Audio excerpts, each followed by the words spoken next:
حسن یہ بار بار یہ لاہور کے جلسے کی جان نہیں چھوڑ رہے. وہ ظاہر ہے چودھری غلام حسین صاحب نے بات کر دی تھی تو آپ ظاہر اس کے اوپر ایک بڑا آپ کا اعتراض ہے کہ نہیں جناب اعلیٰ اس دن تو پورے کا پورا پاکستان امڑ آیا تھا. اب نہ چودھری غلام صاحب کہہ رہے ہیں نہ کوئی اور کہہ رہا ہے, ابھی بھی بلاول بھٹو زرداری صاحب کہہ رہے ہیں.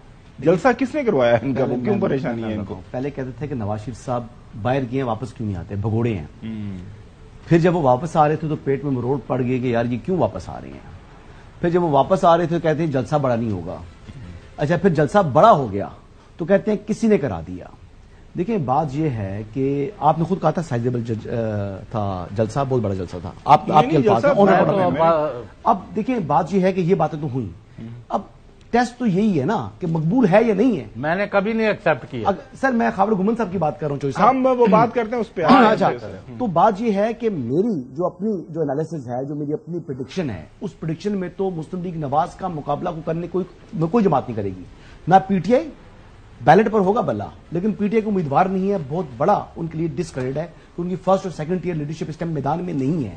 ابھی اگر منظر پر آپ بھی جائیں, جیسے آپ کے اپنے الفاظ تھے اس پروگرام کے شروع میں کہ لوگ 6 مہینے پہلے سے اپنی کمپین سٹارٹ کیے ہیں تو ان کو بڑا نقصان ہے. ایک ہیڈ سٹارٹ تو باقی کے پاس آ گیا نا, اور ابھی وہ میدان میں جو آئے گا. دوسری بات کہ بلاول صاحب کہتے ہیں جی کہ یہ پی ڈی ایم کی گورنمنٹ نے بڑی مہنگائی کی ہے, جو کچھ کیا ہے. میں تو مطلب یہ بات سوچ رہا تھا کہ آخری جو تقریر تھی ان کی قومی اسمبلی میں, جب شہباز شریف صاحب نے تقریر میں کہا کہ نوید قمر صاحب بہت اچھا کام کرتے ہیں, تو بلاول صاحب آپ سے درخواست کریں گے کہ نوید قمر صاحب کو مسلم لیگ نون کو دے دیں. تو اس کے جواب میں جب شہباز شریف صاحب کے بعد بلاول کی باری آئی, انہوں نے گفتگو کی, تو انہوں نے تقریر میں کہا کہ جی میں تو ورکنگ دیکھا ہے شہباز شریف صاحب کا, بڑا بہترین کام کرتے ہیں, تو میں تو کہوں گا شہباز شریف صاحب پیپلز پارٹی جوائن کر لیں. آخری دن قومی اسمبلی کے آخری دن آپ تعریف کر رہے ہیں, اور آج آپ election campaign on the floor of the house, اور آج آپ الیکشن کمپین میں جلسوں میں جا کر جو اس کو کنڈیم کر رہے ہیں. یا تو پہلے آپ غلط تھے, پہلے آپ نے غلط بیانی کی, یا آپ آج غلط بیانی کر رہے ہیں. تو دونوں باتیں تو ان کی درست نہیں ہو سکتی نا, کیونکہ دونوں باتوں میں بہت زمین آسمان کا فرق ہے. تو اب آپ بتائیں, فیصلہ کر لیں کون سی بات ان کی ٹھیک ہے. اچھا چودھری غلام حسین صاحب, ظاہر ہے وہ جو ایک ایشو ہے لاہور کے جلسے والا, وہ آپ کی سٹوری تھی, اور اس کے اوپر لاہور سے آپ اخبارات کے اندر ڈان کی ایک سٹوری آئی تھی کہ پورے ملک سے لوگ اکٹھے کیے گئے تھے, لاہور کے لوگ لاہوری نہیں نکلے تھے. وہ بنیادی طور پر یہ سٹوری تھی. باقی جہاں تک تعلق ہے کہ وہ پارلیمان کے اندر, ناظرین آپ کو یاد ہوگا کہ پیپلز پارٹی نے جو ہے جتنی بھی وزارتیں لیں, وہ کوئی مین وزارت انہوں نے نہیں لی تھی. انہوں نے جانتے بوجھتے, یا پھر پاکستان مسلم لیگ نون خود یہ کریڈٹ لینا چاہتی تھی. ظاہر ہے تمام جو فیصلے تھے, ویسے تو کابینہ کلیکٹو رسپانسبل ہوتی ہے اور رسپانسبلٹی لینی چاہیے, لیکن ظاہر ہے جو مالی معاملات تھے, اسحاق ڈار صاحب آپ کو پتا ہے وہ باہر سے آگے تھے, مفتاح اسماعیل صاحب نے چلانا شروع کیا, لیکن اسحاق ڈار صاحب نے کہا میں نے آنا ہی آنا ہے. وہ چوہدری صاحب کی زبانی وہ لفظ استعمال کرتے ہیں, انہوں نے آ کے لچ تلا ہی تلا, اور جناب اعلیٰ جس انداز سے پھر وہ اکانومی کا برا حشر کیا گیا وہ آپ کے سامنے ہے.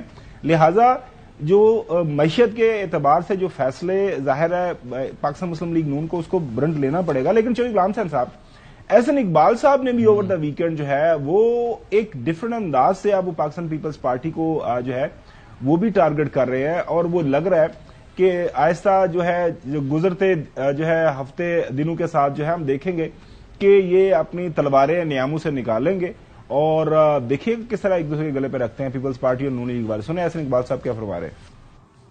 2018 میں پی ٹی آئی اور پیپلز پارٹی نے مل کر پاناما کے جھوٹے کیس کے ذریعے نواز شریف صاحب کو انتخابی سیاست سے باہر کر کے مسلم لیگ نون سے لیول پلینگ فیلڈ چھینی.